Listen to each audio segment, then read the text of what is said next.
Happy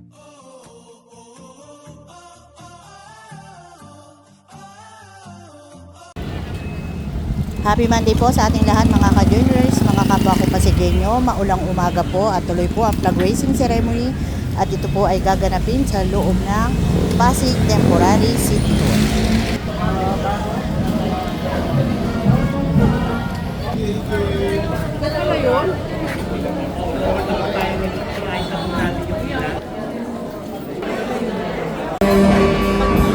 At nandito na po ang ating mga city councilors.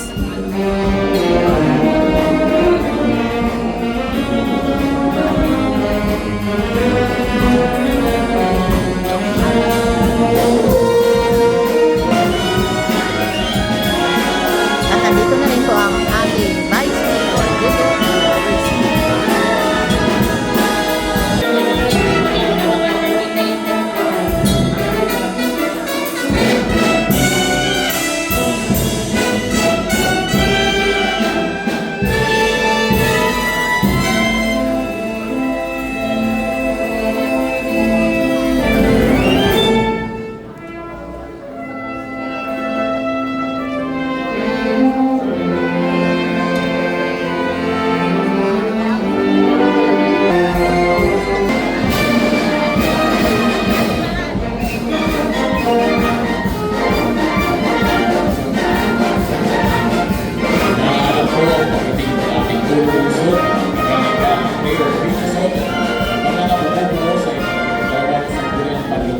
Sa pamumuno ng ating Vice Mayor, Dudo Rizky Jr.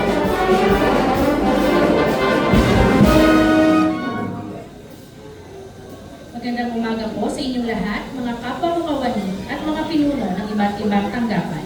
Bilang panimula ng ating maikling palatuntunan, atin pong ituon ang ating sarili sa dakilang lumikha para sa pag-aalay ng panalangin na pamumunuan ni Ms. Mariel Untay mula sa Kabataan Rescue Patrol Division.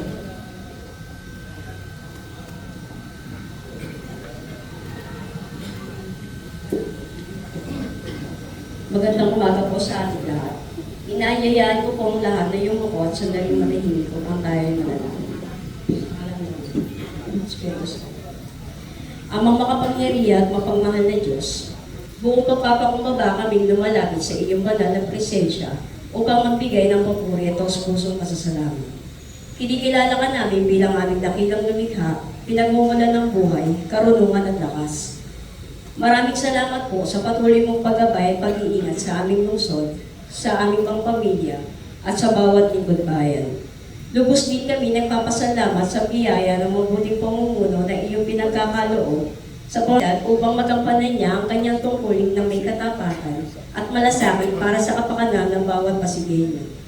Sa pagsisimula ng gawain ito, hinihiling namin ang iyong patnubay at pagpapala.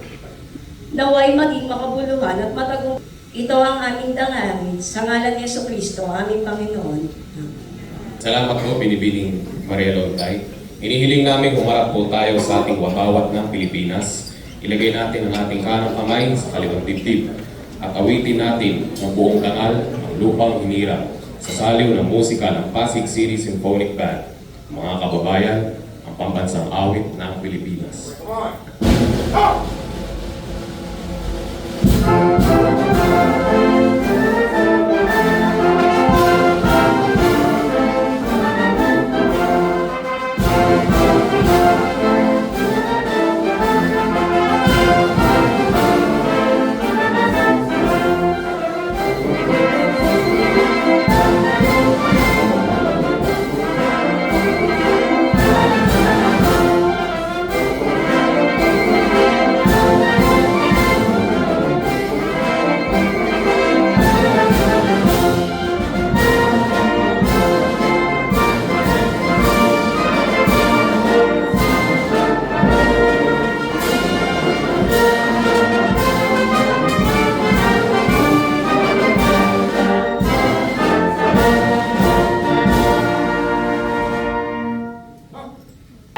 Sa watawat ng Pilipinas na pangungunahan ni Mr. Jason Perkis mula sa Public Safety Division.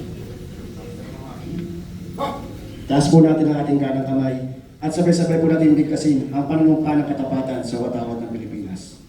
Ako ay Pilipino, buong katapatang nanunumpa sa watawat ng Pilipinas at sa bansang kanyang sinasagisay, na may tangal, katarungan at kalayaan na pinakikilos ng sambayan ng mga Diyos, mga tao, makakalikasan at makabansa.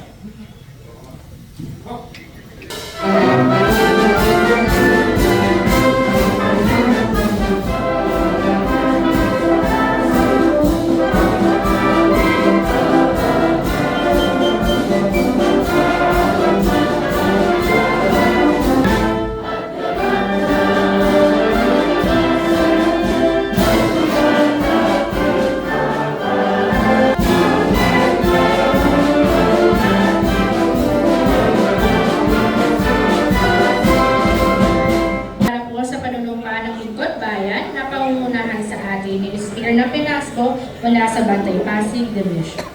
Po natin ang ating kanang kamay para sa panunumpa ng isang lingkod bayan. Ako ay isang lingkod bayan. Pangangalagaan ko ang tiwalang ipinagkaloob ng mamamayan. Maglilingkod ako ng may malasakit, katapatan, at kahusayan na walang kinikilingan. Magiging mabuting halimbawa ako at magbibigay ng pag-asa at inspirasyon sa aking kapwa lingkod bayan. Lilinangin ko ang ating sariling kakayahan upang sa lahat ng panahon ay mapaglingkuran ko ng buong kausayan ang sambayanan. Hindi ako makikibahagi sa mga katiwalian sa pamahalaan. Pipigilan at isisiwalat ko ito sa pamamagitan ng tama at angkop na pamamaraan. Isasabuhay ko ang isang lingkod bayan maka-Diyos, makatao, makakalikasan, at makabansa. Tutugon ako sa mga hamon na makabagong panahon tungo sa adhikain ng matatag, maginawa, at panatag na buhay. Sa mga tungkulin at hangaring ito,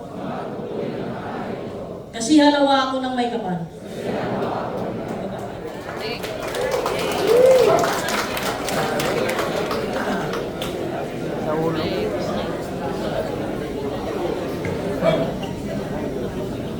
Ngayon po ay ginugulitan natin ang mga sumusunod.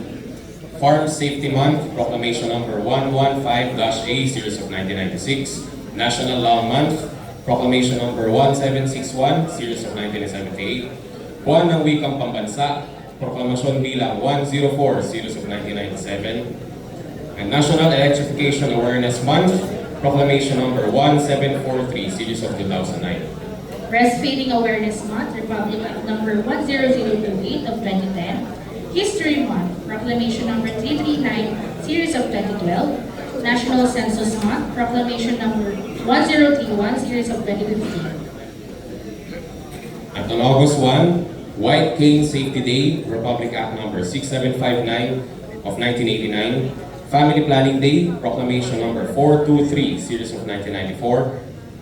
And August 1 to 7, World Breastfeeding Week, Proclamation Number 1113, Series of 2006. And from August 6 to 12, National Hospital Week, Proclamation Number 181, Series of 1993. August 8, Philippine National Police Police Service Anniversary, Republic Act Number 6975 of 1990. August 9, National Indigenous Peoples Day, Republic Act Number 10689. Week 1, Site Conservation Week, Proclamation Number 40, Series of 1954. Magkakaroon din po tayo ng blessing and turnover of 30 units rehabilitated each rights donated by the Department of Energy. Maraming salamat po sa mga departamento at tanggapan na nanguna sa maikling programa sa umagang ito. Mula sa Social Sector, Peace and Order Department, ako naman po si Don Charles Reyes mula sa Action Line Division. Maraming salamat din po mula sa ating Pasig City Symphonic Band and Cultural Affairs and Tourism Office.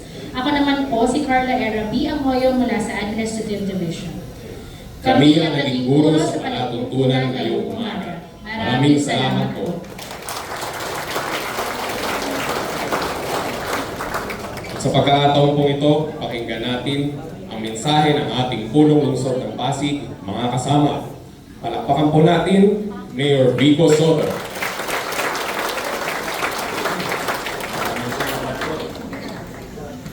Maraming salamat po. Magandang umaga sa ating lahat, sa ating kapatid, ng ating nasyonal at lokal ng pamahalaan. At saka, sweet pa ako na wala ng boses.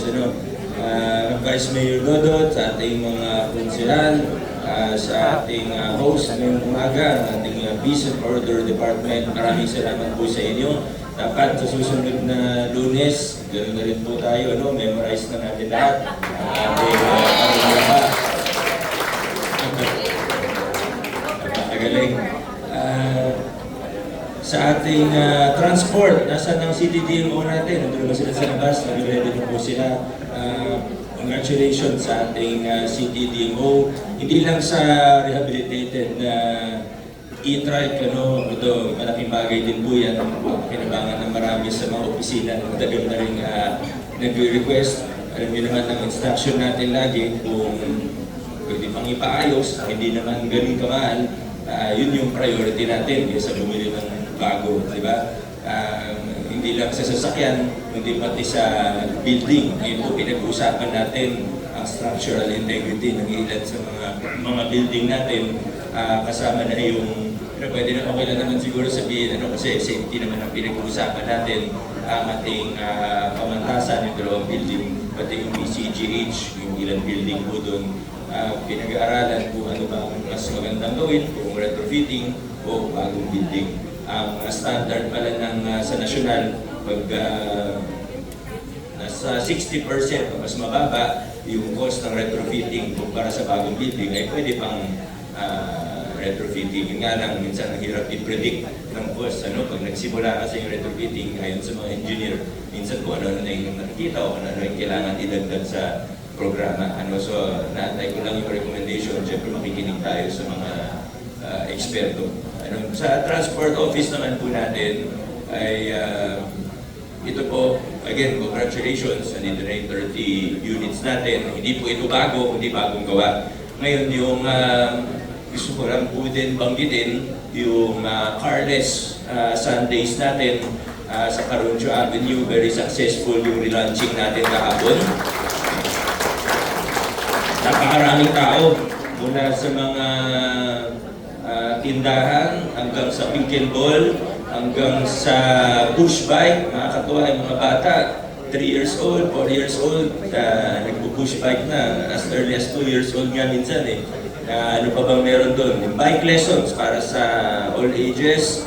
Ano pa bang Zumba? Siyempre, di naman nawawala ang Zumba na kahit anong carless, At marami pa po yung iba, nagja-jogging lang, yung iba, naglalakad lang. At marami pa pong ibang activities. So, congratulations sa transport at sana ito rin yung gawin ninyo pati sa ibang mga streets ng may carless tayo. So, maraming salamat po at God bless po sa ating bagong linggo. Journey po tayo. Thank you.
Vlogs. Maraming salamat po sa panonood at para po sa bago pala sa ating channel. Welcome po ang lahat and please again share, comment,